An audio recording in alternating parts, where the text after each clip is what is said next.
Bonsoir à tous. Merci à vous d'être avec nous sur France 3 à Provence-Alpes. C'est la deuxième ville du département des Bouches-du-Rhône.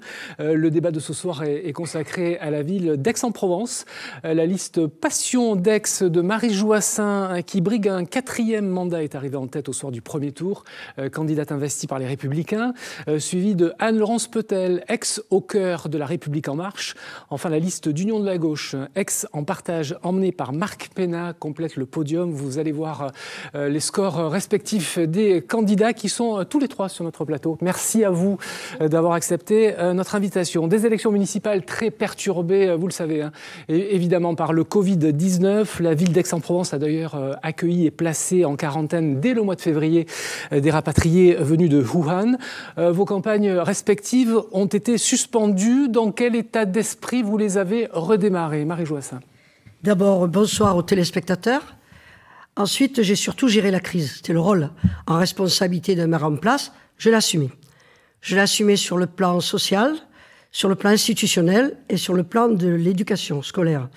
Donc, sur le plan social, on a organisé la distribution des denrées alimentaires. On a travaillé avec la Croix-Rouge. On a travaillé aussi avec toutes les autres associations. On a organisé les appels pour les personnes isolées avec le Centre d'action sociale. Sur le plan institutionnel, on a continué à faire marcher la ville avec tous les acteurs. Ceux en tout cas qui n'étaient pas confinés. Donc c'est un argument de campagne que vous rajoutez aujourd'hui, le fait que vous avez, selon vous, bien géré la crise. Oui, on a géré la crise. C'était le rôle d'un maire en place. Voilà. Donc vous me posez une question supplémentaire, j'y répondrai. Ah ben on va y revenir. On va voir évidemment dans quelle mesure cette épidémie a changé éventuellement vos programmes. Anne-Laurence Peutel.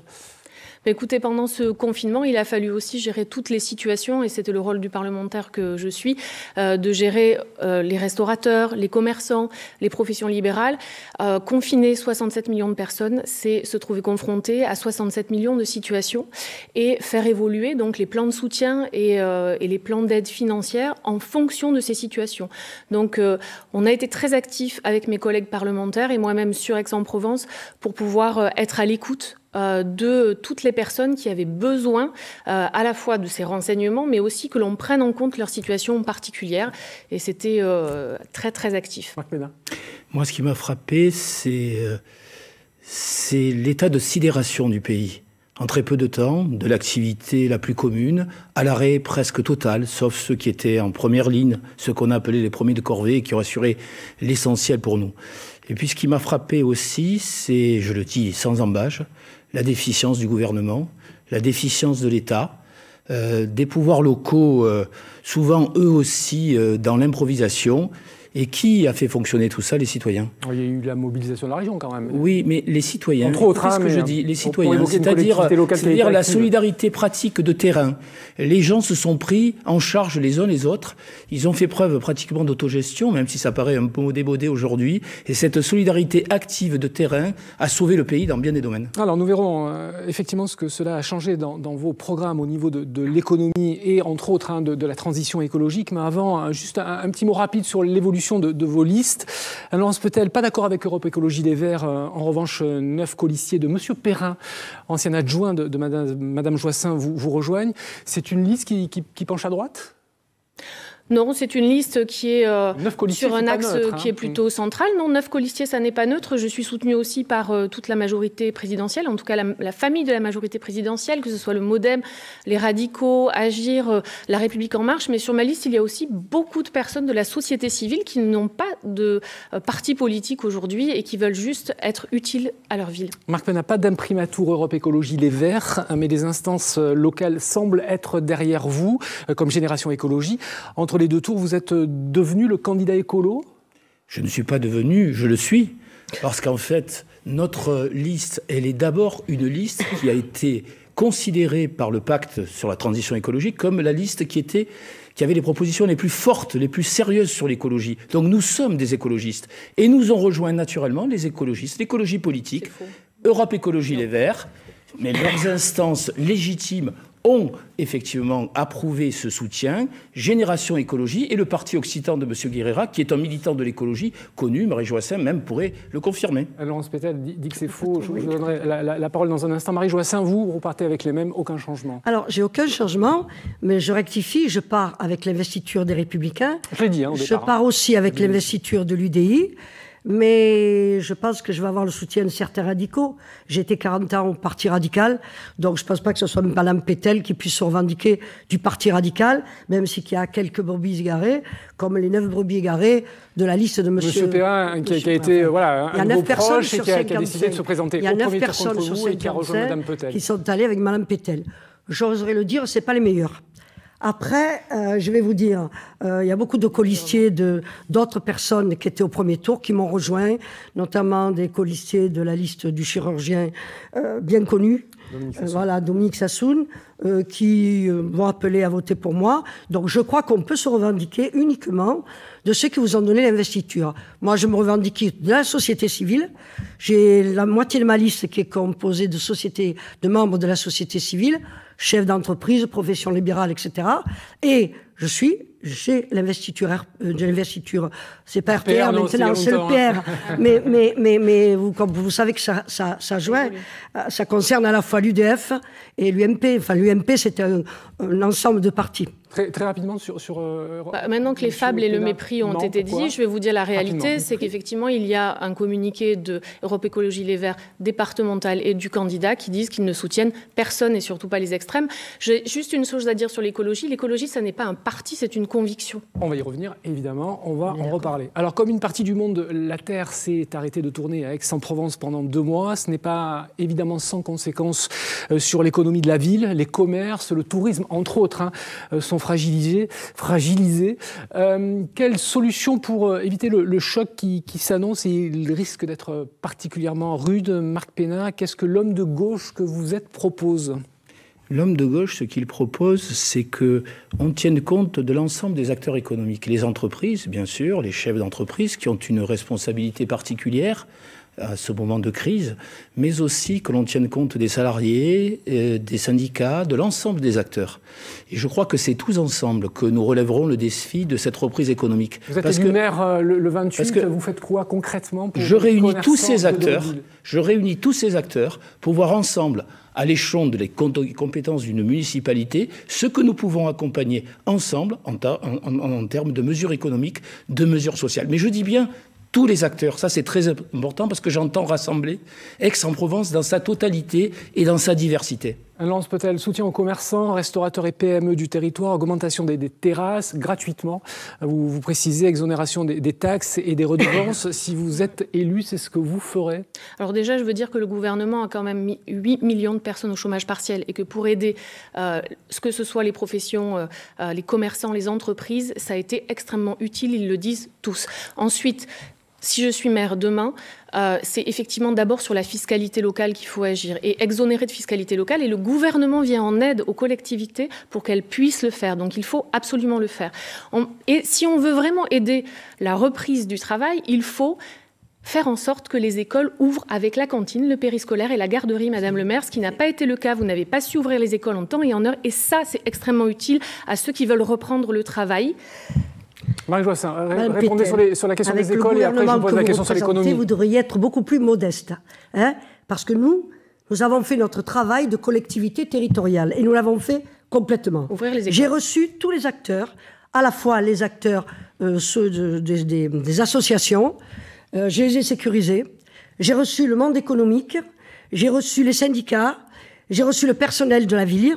J'ai reçu tout le monde. Il ne faut pas que les recevoir. Faut faire aussi. Madame, arrêtez. Vous êtes députée depuis 2 ans, vous n'avez rien fait. Il ne faut pas que les recevoir, il faut faire pour eux. Moi, j'ai fait évoluer les plans de soutien. J'attaque pas. Mais alors, si vous m'attaquez, vous trouverez de quoi répondre. Ça ne sera pas un dialogue à deux.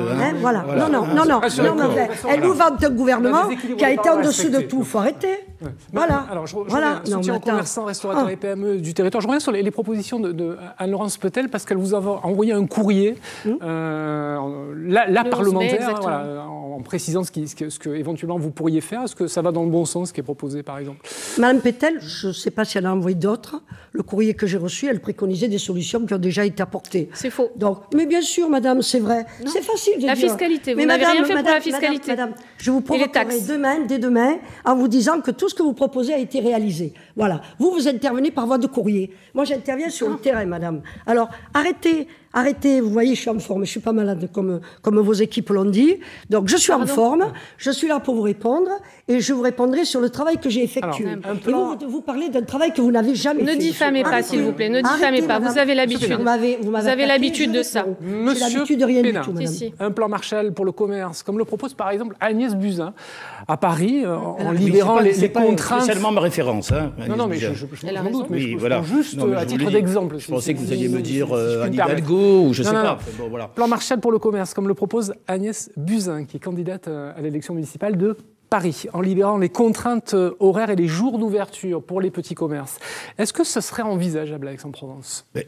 Oui, c'est envisageable à un certain nombre de conditions. Et moi, ce que je veux dire sur le commerce à Aix-en-Provence, et là, c'est à Marie Joassin que je m'adresse, c'est que le commerce à Aix, notamment en centre-ville, va mal depuis longtemps. Il y a eu des travaux à Aix-en-Provence importants, sans doute nécessaires, mais qui ont entraîné une diminution globale, hein, c'est cet objectif du chiffre d'affaires pour ces commerces. Beaucoup de difficultés. Et après les travaux, on a le coronavirus. Donc on est allé de difficulté en difficulté. C'est pas de chance, ça. Hein. Non, c'est pas de chance, mais je crois que ça révèle beaucoup plus la fragilité du commerce d'Aix-en-Provence que ça ne le provoque. Donc on a eu Et comment vous faites pour faire en sorte que ce commerce-là, que vous venez d'évoquer, soit moins fragile? Évidemment qu'il faut des accompagnements, qu'il faut des souplesses, mais je serai aussi attentif, là-dedans, à ce que ceux qui travaillent dans ces commerces, ils aient des droits reconnus, qu'ils ne se trouvent pas dans des situations où on leur dise de travailler plus pour sauvegarder à tout prix leur emploi, parce que je pense que c'est un chantage qui est extrêmement dangereux. D'ailleurs, dans le contexte actuel, c'est pas travailler plus qu'il faut pour certains et d'autres qui vont être au chômage, parce que le chômage va être extrêmement important, pas qu'à Aix, partout dans le pays. Il faut que tout le monde puisse travailler. Et la grande question, elle est là. Elle ne touche pas que le commerce, elle touche aussi les entreprises petites et moyennes du territoire. Alors, pour endiguer une situation qui, effectivement, s'annonce particulièrement compliquée pour l'économie, d'une manière générale, le maire pourrait aussi éventuellement redistribuer certaines recettes, la taxe de séjour, les parkings payants. Est-ce que c'est une piste qui est envisageable? Nous avons exempté les commerçants, les hôteliers, de toutes les taxes qui pesaient sur eux. C'était normal. N'importe quel maire l'aurait fait. Nous sommes en train d'agrandir les terrasses. Elles sont agrandies aujourd'hui. Nous avons tout mesuré, nous avons fait le nécessaire. Nous irons plus loin s'il le faut. La ville d'Aix a perdu 10 millions d'euros dans l'histoire. Donc, on ne va pas faire des promesses qu'on ne pourrait pas tenir. Moi, je promets ce que je peux tenir. Donc, nous allons faciliter, et nous l'avons déjà fait, le travail des petits commerces. C'est vrai que le commerce a été ralenti par les travaux qui ont été faits et qui étaient inévitables. Un maire, ça construit. Un maire, ça fait des travaux. Un maire, ça n'arrête pas. La manière dont ça a été fait, Marie-Joassin. Non, mais je te réponds. Madame Pétel, un peu de retard. Madame Pétel, un petit peu de retard. Je vous ai vu. Je ne dois pas avoir beaucoup d'avance. Hein. Oui, non, ils ont grimacé ensemble. Mais ça ne me dérange pas. Oui, parce qu'il y a quand même un mensonge caractérisé. Aujourd'hui, il n'y a pas de baisse de la fiscalité locale, il n'y a pas de baisse des taxes. C'est clair et net. À l'heure où on se parle, ça n'est pas le cas. Moi, je l'ai demandé depuis le 11 mai. Quel jour on est aujourd'hui? Vous êtes un peu tard, madame. Voilà. Heureusement que je me suis depuis le 11 mai. Et non, ça n'est toujours pas fait. Ça n'est toujours pas fait. Les commerces à Aix-en-Provence ont été mentir. exemptés des droits de terrasse. Voilà. Bon, je me demande ce que le citoyen peut comprendre à cette partie de ping-pong, parce qu'on voit Non, mais on voit. Non, mais peut comprendre. Non, mais de comprendre. On a deux responsables. Madame Pétel a voulu assumer à Aix et sur le territoire la politique du gouvernement. Elle a voulu la porter. Non, j'ai assumé le fait de faire mon rôle de parlementaire. Mais non, pas si confortable que ça, parce que ce sont les sortants. Marie Joassin l'a dit, qui ont fait et qui sont dans une situation confortable. Ce que je constate, c'est que là, on est de partie de ping-pong. Mais si on regarde concrètement pour les commerçants et pour le citoyen aixois, ce qu'ils voient, c'est la crise qui a existé, la crise qui est les Bouches-du-Rhône sont le département le plus aidé. C'est surtout ça. Les Bouches-du-Rhône sont le département pour le Fonds de solidarité qui est le plus aidé après l'Île-de-France. Donc le gouvernement a fait beaucoup, notamment pour les Bouches-du-Rhône, sur le Fonds de solidarité.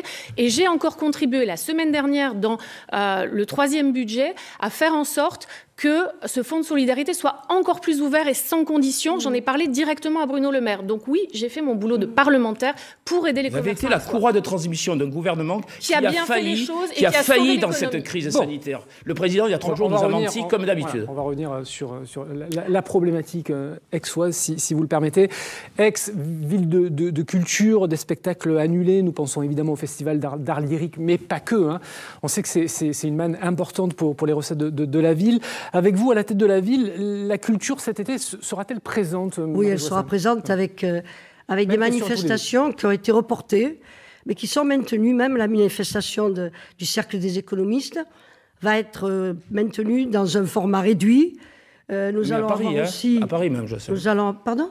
Elle est à Paris, le Cercle des économistes. Ils ne sont pas ici, ils sont à Paris. Le Cercle des économistes, qui chaque année... Oui, mais là, ils ne sont pas cette année. Je les connais, non, mais cette année, ils le font en réduit. Oui, mais en écoute, plus que réduit. Si tu veux m'empêcher de parler, je peux faire pareil, moi. Hein. Non, Alors, tu as dit que Mme Pétel et moi, on était en responsabilité. OK. Une est députée depuis 2 ans et demi, moi j'ai été 10 ans. Maintenant, je suis maire depuis un certain nombre d'années. Tu as été doyen de la faculté de droit. Oui, absolument. Ben oui, mais la faculté, elle a fusionné sans toi. C'est faux. Désolé, le presse, non. Non, mais c'est totalement faux. Attendez, c'est totalement faux. Mais bon, c'est un autre sujet. Oui, c'est pas le même sujet. On est sorti du coronavirus. Ma question. Moi aussi. Vous, à la tête de la ville, je répondrai. J'aurai le temps. On reste sur la culture. Concrètement, est-ce qu'il va se passer des choses au niveau de la culture? On sait que c'est une manne importante pour la cité. Musique dans la rue avec les contraintes que l'on connaît avec Aix-en-Provence. Alors, musique dans la rue est maintenue. Côté sud est maintenu. L'Ironman est maintenu en décalé. Hein. Oui. Le tournoi de tennis est maintenu en décalé. Donc, nous maintenons le plus possible de manifestations sportives et de manifestations culturelles. J'ai appris qu'un comédien qui s'appelle Jolivet, qui est très connu à Aix-en-Provence, prépare avec son équipe des manifestations pour justement animer le centre-ville. Et nous sommes à train, parce que le conseil régional nous a donné les moyens, et en ajoutant les moyens du conseil régional, de mettre en place de l'activité pour tous les commerces qui en ont besoin. Alence Pétel, vous avez un tout petit peu de retard. Si je suis maire, à partir du 29 juin, je réunis les acteurs du monde sportif et du monde culturel pour faire un été festif. Il faut absolument qu'on puisse avoir du théâtre, des concerts dans la rue, qu'on ne maintienne pas les choses, mais qu'on fasse plus. On a besoin aussi de vacances apprenantes. Le gouvernement est en train de lancer les vacances apprenantes et fournit des millions, 200 millions aux collectivités pour qu'elles puissent les mettre en place, parce qu'on a un enjeu, c'est d'abord d'accueillir des touristes. Il y a 9 millions de touristes, de Français qui partent à l'étranger. Il faut qu'on puisse les accueillir chez nous.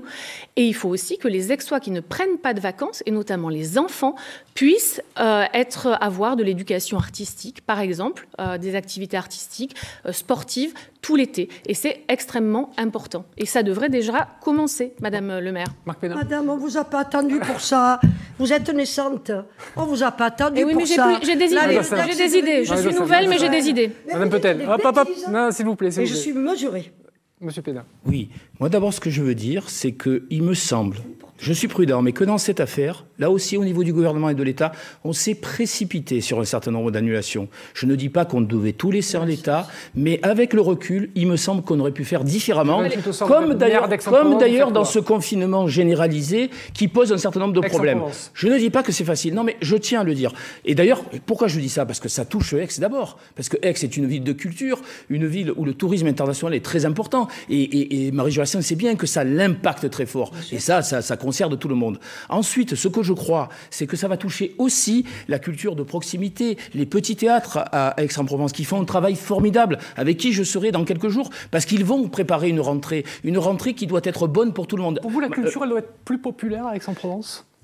Il y a la culture d'élite que je ne nie pas, elle a son rôle. Mais il y a aussi une culture de proximité qui est insuffisante à Aix, qu'il faut développer parce qu'il y a insuffisamment de moyens, il y a insuffisamment de locaux, il y a insuffisamment d'activités. Et je pense que là-dedans, on peut avoir une politique beaucoup plus vivante et réactive. Alence Pétel, quelque chose à rajouter ? Sur la culture spécifiquement, moi je pense que j'ai eu par exemple le théâtre de la Fontaine d'Argent. On a un gros sujet avec les théâtres privés qui sont aidés par l'État, mais pour lesquels on a permis encore d'avoir des aides complémentaires. J'ai beaucoup discuté avec par exemple la directrice de la Fontaine d'Argent. On a tous ces petits théâtres qui eux ne sont pas subventionnés. Je sais que les collectivités ont maintenu les subventions et il fallait le faire. L'État a maintenu les subventions pour ceux qui sont subventionnés. Mais effectivement, toutes ces petites structures, c'est problématique pour elles. Je veux quand même saluer le CIAM, Centre international des arts en mouvement, qui reprend sa saison là maintenant. Oui, c'est vrai, maintenant. Allez, on passe à Simplement un mot là-dessus. Un mot. C'est facile, on refait l'histoire a posteriori, mais ça tout le monde le sait. Hein. La ville d'Aix-en-Provence est devenue une ville terriblement culturelle. L'art populaire y est représenté. Nous avons simplement, uniquement cet exemple. Au Jazz de Bouffant, nous avons le théâtre qui a été installé et qui est un théâtre gratuit. Alors, cette crise a aussi mis en évidence la nécessité de prendre des mesures concrètes en faveur de la transition écologique. Marie Joissains, pendant le confinement, comme à Marseille, des pistes cyclables qui disparaissent alors que la peinture n'a pas fini de sécher. Vous avez un problème avec le vélo, Marie Joissains? J'ai pas de problème avec le vélo. Simplement, quand on me demande de mettre en place des mesures parce qu'il y a le confinement et qu'on veut essayer sur certains circuits de mettre du vélo en profitant justement de la période de confinement, pensant que ça va aller beaucoup mieux, je suis d'accord, mais après, lorsque ça me paraît pas utile, je dis non. J'avais accepté que ça se fasse à titre exceptionnel, et dès que ça présentait des problèmes, sur les 3 circuits que j'ai supprimés, un était à la sortie d'une autoroute, j'ai estimé que c'était dangereux, et les 2 autres, c'était sur les sorties d'Aix, et j'estimais que c'était pas utile pour le moment. Donc j'ai remis en place un autre plan qui va sortir dans les 2 ans. Je promets pas tout du jour au lendemain, parce que c'est pas possible, c'est pas sérieux. Par contre, d'ici 2 ans, 3 pistes très longues cyclables seront mises en place, et elles sont à l'étude. Marc Fesneau, vous dites, vous souhaitez réagir sur la oui, mais ça n'a été qu'une comme à Marseille, ça n'était qu'une opération de communication qui consistait à dire pendant le confinement que voilà, vous êtes libre, des pistes cyclables sont envisageables, et on s'est aperçu que devant cette improvisation, lorsque la réalité reprenait avec le déconfinement, ce n'était pas possible de le réaliser. Pourquoi? Parce que ça fait 20 ans que le vélo est raté à Aix-en-Provence. Le vélo libre a été raté. Depuis 20 ans, rien n'a été fait en ce qui concerne les modes doux de transport, et notamment le vélo. Parce qu'on a une ville où l'automobile est reine, 80% des transports se font par l'automobile, et la place du vélo, pour l'instant, n'existe pas. Il faut se concerter avec les associations, il faut un travail très sérieux dans ce domaine avant d'arriver véritablement à une mobilité vous avez beaucoup harmonieuse. De retard. Anne-Laurence, peut-être vous avez beaucoup de retard. Donc moi, il faut absolument... Marie Joissains sur l'écologie, c'est ça et ça. Ça veut dire que ça, c'est les bouchons et les embouteillages. Aujourd'hui, les Aixois, pour faire 10 km, ils mettent l'autoroute qui relie Marseille à Aix, la 51 qui descend sur le pôle d'activité. Et ça, c'est la décharge sauvage que, devant vos caméras, Mme Joissains a dit qu'elle avait perdu de vue. Oui. Donc, l'écologie, il ne faut pas la perdre de vue. C'est une vraie conviction. Moi, j'y travaille depuis 3 ans à l'Assemblée nationale, notamment pour la protection des terres agricoles. Ces terres agricoles que votre adjoint mis en examen, M. Gallez, a bétonnées pendant 20 ans. Donc, demain, il faut une vraie politique écologique environnementale. Faire d'Aix la capitale verte européenne, c'est notre ambition. Et nous allons d'ailleurs nous doter d'un outil, le Conseil de l'environnement, qui sera présidé par le docteur Halimi, qui a toujours travaillé sur la pollution à Aix-en-Provence, contre la pollution, pour justement réunir experts, associations et citoyens, et qui accompagneront la ville sur des actions concrètes. Alors, vous avez un petit peu devancé les questions qui auraient dû théoriquement suivre. Pardon, désolé. Non, mais je vous en prie. Je reviens sur le vélo. 60 millions d'euros décidés par le gouvernement pour le plan vélo, évidemment à l'échelle nationale. C'est quand même pas beaucoup, hein, faut être honnête. Est-ce que proportionnellement, évidemment, vous serez beaucoup plus généreux si vous êtes élu maire d'Aix-en-Provence pour le vélo? Alors, sur les 350 millions du plan vélo, il faut juste savoir que c'était un premier appel à projet et que la ville d'Aix n'a pas répondu à l'appel à projet. D'ailleurs, aucune ville des Bouches-du-Rhône n'a répondu. 264 villes de France vont toucher des subventions de l'État, pas Aix-en-Provence. Nous, ce que l'on a l'intention de faire, c'est justement d'aller chercher ces crédits quand ils sont disponibles et puis de proposer un service annuel de location de vélos électriques pour les Aixois. C'est-à-dire qu'il faut non seulement les infrastructures pour le vélo, mais il faut aussi l'accompagnement avec la possibilité de louer des vélos. C'est 180 € l'année pour louer un vélo électrique. À Pau, par exemple, à La Rochelle, ça se fait. Moi, je ne comprends pas pourquoi des choses qui se font depuis des années dans d'autres villes ne sont pas possibles à Aix-en-Provence. Marc Fesneau, vous dites que l'écologie est une question sociale. Comment est-ce que vous y répondez à cette problématique-là en mettant du logement social partout dans Aix-en-Provence? Non, alors d'abord, je reviens 2 minutes là-dessus. Ou pas 2 minutes. Il suffit d'avoir un investissement de 25 € par habitant pour avoir un plan vélo cohérent et d'ensemble et une réalisation concrète. 25 € sur le budget municipal ou communal, c'est tout à fait possible, à l'heure actuelle. Voilà, ça c'est un point extrêmement important. Un point d'accord. Voilà. Oui, ensuite, sur l'écologie de manière générale et le social. Mais non, mais construire des logements sociaux, ce n'est pas porter atteinte à l'écologie. Au contraire, parce que ces logements sociaux correspondront aux critères actuels de l'écologie en termes de consommation, en termes de normes. D'ailleurs, il y a beaucoup à faire dans ce domaine. Voilà un domaine où l'activité économique peut reprendre, où les bâtiments doivent être mis aux normes. C'est un gros investissement qui, pour l'instant, n'est pas fait à Aix-en-Provence. En fait, il est fait un peu, mais il y a beaucoup de retard. Voilà un investissement à faire. Et ça, c'est tout à fait compatible avec l'écologie. Quant au logement social, c'est une priorité sociale. Nous ne le ferons pas n'importe comment. Mais oui, il faut 500 logements construits par hectare au niveau du pourcentage à respecter. Ah oui, ben elle paie des indemnités colossales parce qu'elle ne respecte pas la loi. Si vous êtes réélu, vous allez rester juste sur le logement social. Et après, j'ai une question. Ne respecte pas la loi et qu'elle paie des indemnités. Le problème, c'est qu'ils ont à tous les deux plus de temps que moi. Donc j'aurais beaucoup de choses à dire. Non, mais je critique. En l'occurrence, je sens que je suis équilibré dans mes interventions. C'est plutôt vous qui êtes ami contre moi. Je critique pas le format de votre émission, mais je le dis parce que c'est la vérité. Je veux dire que ces deux personnes me critiquent sur un plan vélo. Mais la gestion d'une ville, c'est pas que 3 vélos qui se battent annuels. La gestion d'une ville, c'est tout un tas de thématiques. Donc, vous allez faire du vélo, mais qu'est-ce que vous allez faire pour le reste? Regardez tout le travail que j'ai fait, madame. Vous, en 2 ans et demi, votre travail ne se voit pas encore. Moi, le travail que j'ai réalisé est un travail palpable. La ville d'Aix est une ville équilibrée, qui n'a pas augmenté les impôts, qui n'a pas augmenté la dette par habitant. C'est une ville où toutes les thématiques ont été organisées et bien organisées. C'est une ville qui est devenue, avec son territoire, une ville économique, une ville numérique, qui est devenue une ville plus culturelle qu'elle n'était, qui est devenue une ville sportive. Alors évidemment, je sais que Mme Pétel, elle s'est penchée sur la déchetterie. Mais la déchetterie, c'est un autre problème. Nous pourrions parler au cours d'une émission. Absolument, on a fait une émission spéciale là-dessus d'ailleurs. Et elle aura les réponses qu'elle ne souhaite que devant l'émission télé. Juste à côté de chez vous, au Puy-Saint-Tréparade. Pour revenir aux voitures, vous faites quoi pour mieux maîtriser la circulation et favoriser les véhicules propres, Marie Joassaing, concrètement? Alors concrètement, nous avons commencé par mettre en place les couloirs bus. Parce que les couloirs bus, quand je suis arrivé dans la ville d'Aix-en-Provence, ils y étaient, mais pas énormément.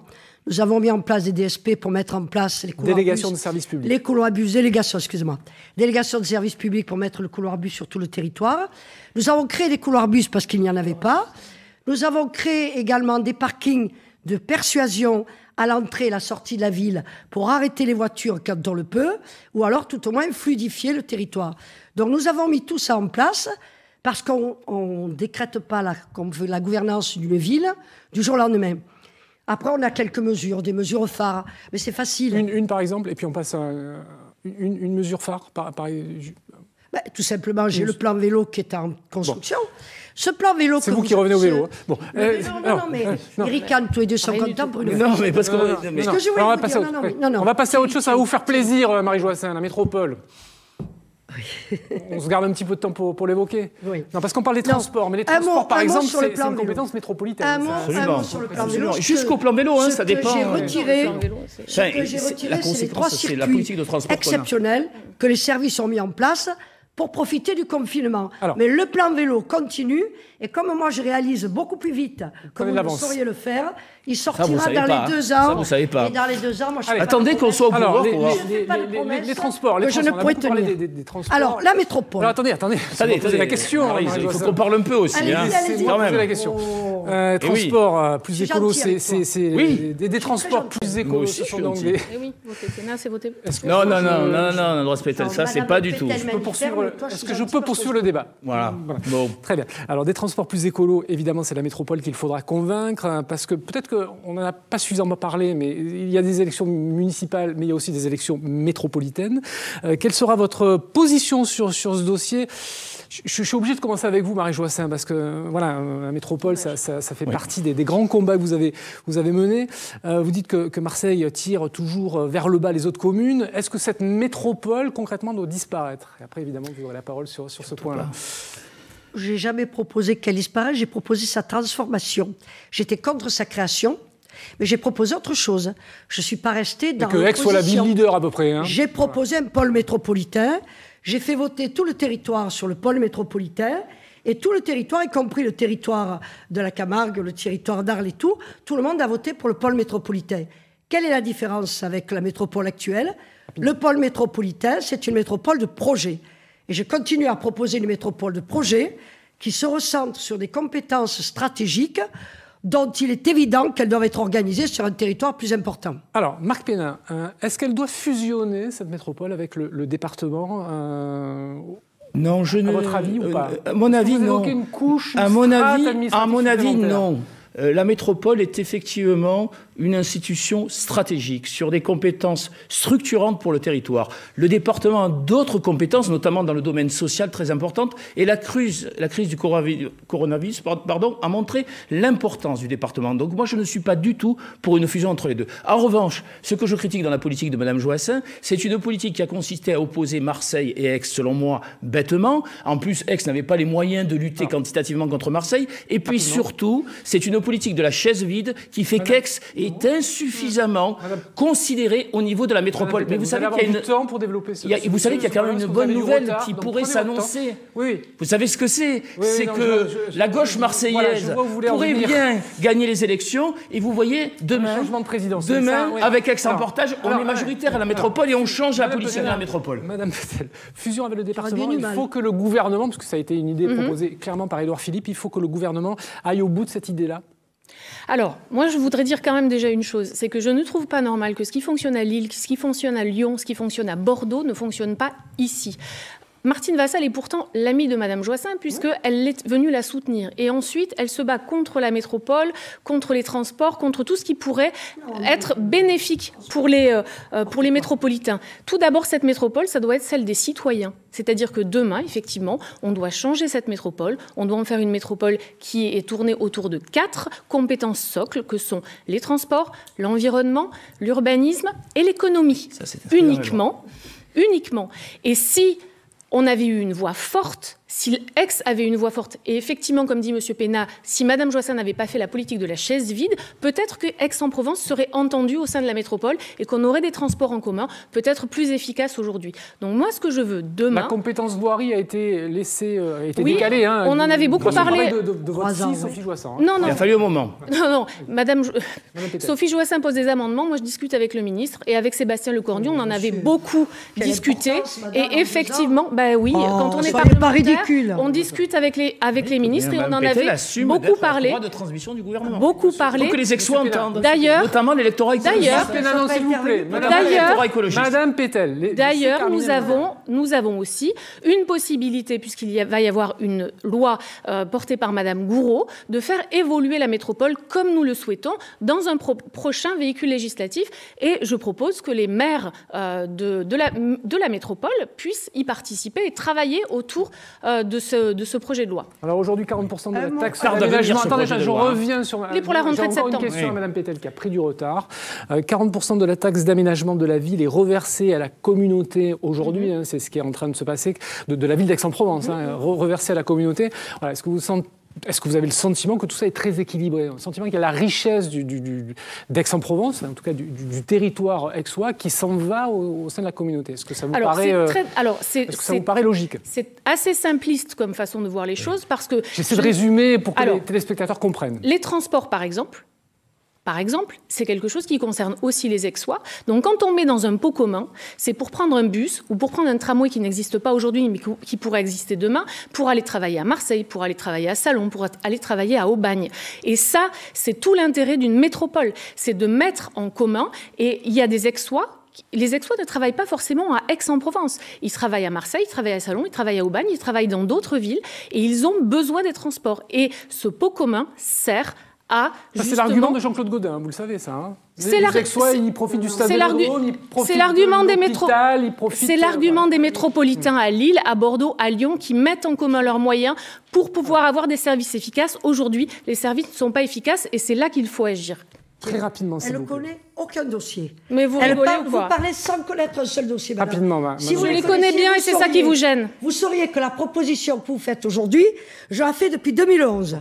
Alors, vous connaissez mal vos dossiers. Ben, vous n'avez pas réussi. Mais madame, Marc quand Pénard. on se bat contre les moulins à vent, c'est difficile. Madame Joissains, Marc Pénard. Bon, la métropole ne doit pas être une métropole de boutiquiers comme on est en train d'entendre. Et la manière dont vous avez présenté les choses, moi j'ai ça et puis moi j'ai pas ça. Non. Effectivement, si on met en commun, on a un projet en commun. Le problème, c'est que la métropole est insuffisamment démocratique, transparente et politique. Et c'est ça qu'il faut changer. Et ça, pour le changer, il y a peut-être une évolution de la... Attendez, il y a peut-être une évolution de la loi, mais il y a aussi tout simplement des élections qui mettront au pouvoir d'autres majorités pour construire une autre métropole.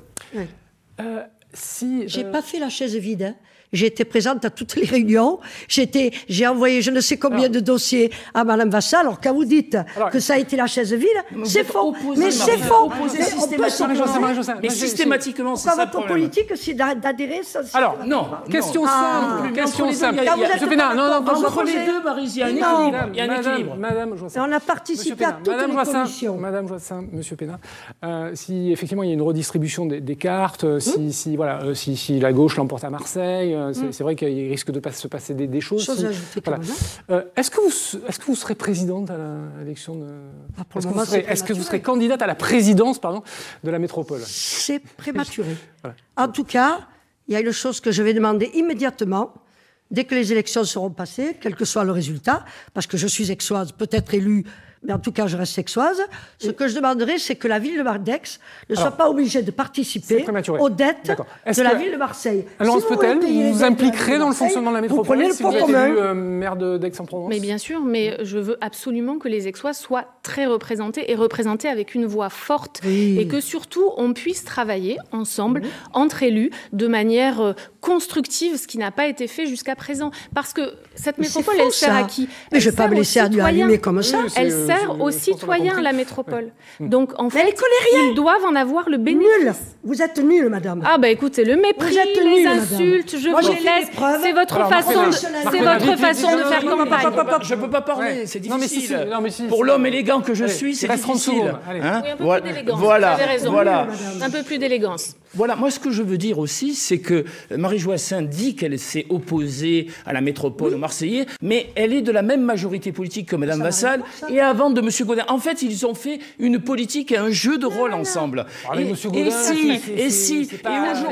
Et aujourd'hui, s'ils vont perdre, ils perdront ensemble. Ils perdront ensemble. Merci beaucoup. Et moi, j'ai jamais fait de jeu de rôle. Merci beaucoup à tous les trois. Merci beaucoup d'être venus sur le plateau pour débattre.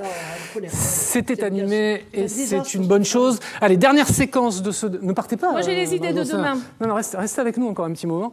Dernière séquence de ce débat, elle vous appartient. 1 minute pour convaincre les électeurs de vous suivre. L'ordre de passage a été défini par tirage au sort. Madame Pétel, c'est vous qui débutez. La caméra est là. Le 28 juin, vous avez l'avenir d'Aix-en-Provence entre vos mains. D'un côté, vous avez une maire coupable de détournement de fonds publics. De l'autre, un candidat d'extrême gauche soutenu par la France insoumise et les Gilets jaunes. Après 20 ans d'une même équipe à la mairie, je vous propose de tourner la page et de construire l'avenir d'Aix avec une nouvelle génération d'élus. Des hommes et des femmes compétents, honnêtes, issus de la société civile, qui connaissent les réalités d'aujourd'hui et qui connaissent aussi les évolutions de la société. Ensemble, nous ferons d'Aix-en-Provence une ville modèle, une capitale verte européenne. Aix au cœur est la seule liste capable de donner un nouveau souffle à Aix-en-Provence. Je compte sur vous. Merci Anne-Laurence Pétel. Marie Joissain, c'est à vous. La caméra est là. Vous avez 45 secondes pour vous exprimer. Je voudrais dire aux Aixois que j'ai géré cette ville pendant 19 ans, sans augmentation d'impôts, en baissant la dette par habitant et en la dotant de structures qui lui ont permis de rentrer dans le XXIe siècle. La ville d'Aix est devenue une ville attractive. C'est la ville de la région où le taux de chômage est le plus faible. C'est une ville qui est devenue culturelle. Elle l'était un peu, elle l'est devenue totalement. C'est une ville dans laquelle Les terrains sportifs ont été améliorés, ont été réhabilités, ont été construits. C'est une ville économique. C'est une ville qui va être numérique. C'est une ville qui a été désignée par Capital comme étant la ville préférée des Français. Merci Marie Joassaing. Marc Pénat, c'est à vous. Oui, la première chose que je veux dire, c'est que pour ma part, je veux rassembler. J'ai rassemblé la gauche, je rassemble maintenant les écologistes et la gauche, et je veux rassembler l'ensemble d'Aix-en-Provence dans sa diversité. Pas simplement la couche des privilégiés, mais également le monde du travail, les quartiers populaires, l'ensemble de la société d'Aix-en-Provence qui est aujourd'hui atomisée, qui est aujourd'hui parfois discriminée, Marie Joassaing. Et donc j'entends rassembler. Rassembler va permettre le développement économique et social de la ville. Parce que je crois que Marie Joassaing a la chance d'être à la tête d'une ville avec autant de potentialités. Ça cache une partie de ses déficiences, mais Aix peut faire beaucoup mieux. Aix est une ville, par exemple, universitaire de premier plan. Merci, Aix est une ville culturelle et internationale de premier plan. Merci à tous les trois. Merci à tous les trois. Voilà, c'est terminé pour... merci, c'est très bien. Merci à tous les trois d'avoir accepté notre invitation. N'oubliez pas, le deuxième tour, c'est le 28 juin. Merci de votre fidélité.